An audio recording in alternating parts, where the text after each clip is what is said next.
भक्ति एक बहुत ही पावरफुल इमोशन है, लेकिन क्या कभी सोचा है कि यही भक्ति अभिमान में भी बदल सकती है? आज हम नारद मुनि के एक बहुत ही दिलचस्प कहानी सुनने जा रहे हैं, जो इसी महीन सी रेखा के बारे में है। तो सवाल ये है, क्या भक्ति में भी बहुत ज्यादा जैसा कुछ होता है? क्या एक ऐसी लाइन है जिसे पार करते ही डिवोशन प्राइड में बदल जाती है? और अगर है, तो वो लाइन क्या है? इसी सवाल के इर्द गिर्द घूमती है हमारी आज की कहानी। अच्छा, तो कहानी के केंद्र में है देवर्षि नारद।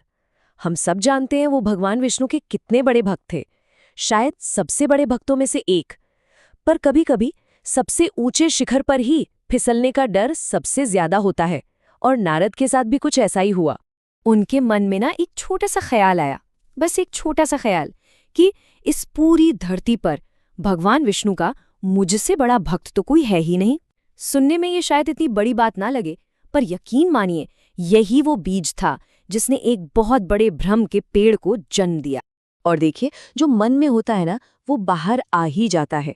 धीरे धीरे नारद जी के व्यवहार में भी ये अभिमान झलकने लगा। अब वो सिर्फ भगवान की लीलाओं का गुणगान नहीं करते थे, बीच बीच में अपनी भक्ति का जिक्र भी कर देते थे।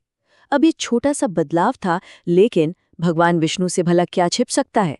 उन्होंने फौरन ये देख लिया और सोचा कि अपने प्रिय भक्त को इस रास्ते से हटाना ही होगा। तो अब भगवान विष्णु ने एक लीला रचने का फैसला किया, एक माया, एक इल्यूजन।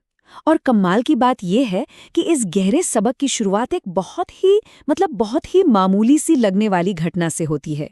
हुआ यूं कि एक बार दोनों एक जंगल से गुजर रहे थे। चलते चलते भगवान विष्णु ने कहा, अरे नारद, बड़ी प्यास लगी है, थोड़ा थक भी गया हूं, कहीं से थोड़ा पानी ला दोगे? अब देखने में तो ये एक सीधी सादी सी रिक्वेस्ट थी, पर असल में ये एक बहुत बड़े नाटक का पहला सीन था। तो नारद जी पानी लाने के लिए निकल पड़े, और जैसे ही वो गए, भगवान विष्णु बस हल्का सा मुस्कुरा दिए। वो एक बहुत ही रहस्यमयी मुस्कान थी, एक इशारा कि अब उनकी जो माया है, जो हर किसी को भ्रम में डाल सकती है, वो अपना खेल शुरू करने वाली है। तो अब नारद मुनि उस माया के जाल में कदम रखते हैं। पानी की तलाश में निकले थे, पर उन्हें क्या पता था कि ये तलाश उन्हें कहाँ ले जाने वाली है। तो पानी ढूंढते ढूंढते नारद जी एक गांव में पहुंचे। वहां एक कुआं था, और बस कुएं पे एक लड़की को पानी भरते देखा, और सब भूल गए। कौन विष्णु, कैसी प्यास, क्या कर्तव्य, सब कुछ दिमाग से निकल गया। वो उस लड़की के रूप पर इतने मोहित हो गए कि सीधे उसके पीछे पीछे उसके घर तक पहुंच गए और उसके पिता से शादी की बात कर डाली। और फिर माया का खेल देखिए, पलक झपकते ही जैसे दशकों बीत गए। नारद जी की शादी हो गई, उन्हें जमीन मिली।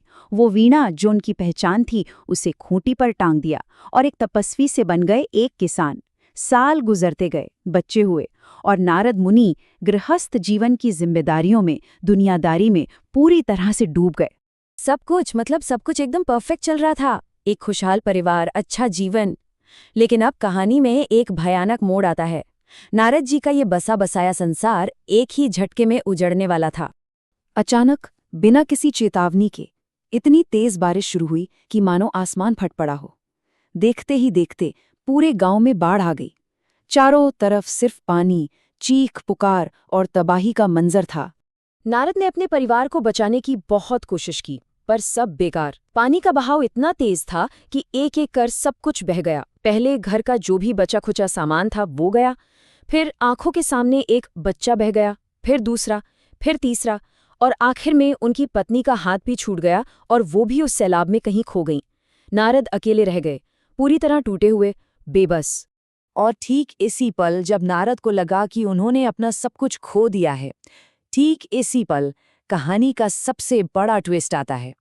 वो दर्दनाक भ्रम, वो माया अब टूटने वाली थी। बस सोच कर देखिए उस पल को। नारद जी की पूरी दुनिया उनकी आंखों के सामने खत्म हो चुकी थी। वो एकदम अकेले थे, और उनके पास निराशा के सिवा कुछ नहीं बचा था। और फिर कुछ अजीब हुआ। वो भयानक बाढ़, वो उफनती नदी, वो तबाही, सब कुछ एक पल में गायब हो गया, जैसे कभी कुछ था ही नहीं। और यहीं पे माया का पर्दा उठता है। नारद ने जो दशकों का जीवन जिया था, शादी, बच्चे, परिवार, असल में वो सिर्फ कुछ मिनटों का खेल था। वो भरा पूरा गांव असल में वहीं घना जंगल था। और वो भयानक बाढ़, वो और कुछ नहीं बल्कि खुद भगवान विष्णु थे, जो वहीं पेड़ के नीचे खड़े शांति से अपने भक्त का इंतजार कर रहे थे। तो अब कहानी अपने अंत की ओर बढ़ रही है। नारद का सामना अब सच्चाई से होता है, उनका सामना भगवान विष्णु से होता है, और उन्हें वो सबक मिलता है जिसे वो शायद कभी नहीं भूलेंगे। नारद भागे भागे वापस उसी पेड़ के पास पहुंचे। वहां विष्णु वैसे ही खड़े थे, मुस्कुरा रहे थे। उन्होंने बड़े आराम से पूछा, हरे नारद, कहाँ रह गए थे? पानी लाए? बस इतना सुनना था और नारद को सब समझ आ गया। कहाँ दशकों की जिंदगी का दुख और कहाँ ये कुछ पल, सब कुछ एक झटके में साफ हो गया। उस एक पल में नारद जी को इतनी शर्मिंदगी महसूस हुई जितनी शायद कभी नहीं हुई होगी। उन्हें अपना घमंड याद आया। वो ये सोचते थे कि उनसे बड़ा भक्त कोई नहीं, और यहाँ क्या हुआ? एक स्त्री को देखते ही वो अपने भगवान को, उनकी प्यास को, सब कुछ भूल बैठे। बस नारद जी भगवान विष्णु के पैरों में गिर पड़े। उनका सारा अभिमान, सारा घमंड आंसुओं में बह गया। वो चूर चूर हो चुका था। और उस दिन के बाद उन्होंने फिर से भगवान का नाम लेना शुरू किया, लेकिन इस बार उस नाम में सच्ची विनम्रता थी, सादगी थी और अभिमान की कोई जगह नहीं थी। तो ये कहानी खत्म होती है, पर अपने पीछे एक बहुत बड़ा सवाल छोड़ जाती है कि आखिर वो कौन सा पल होता है, वो कौन सी महीन सी रेखा है जब भक्ति अभिमान का रूप ले लेती है, और सबसे जरूरी सवाल, हम उसे कैसे पहचानें?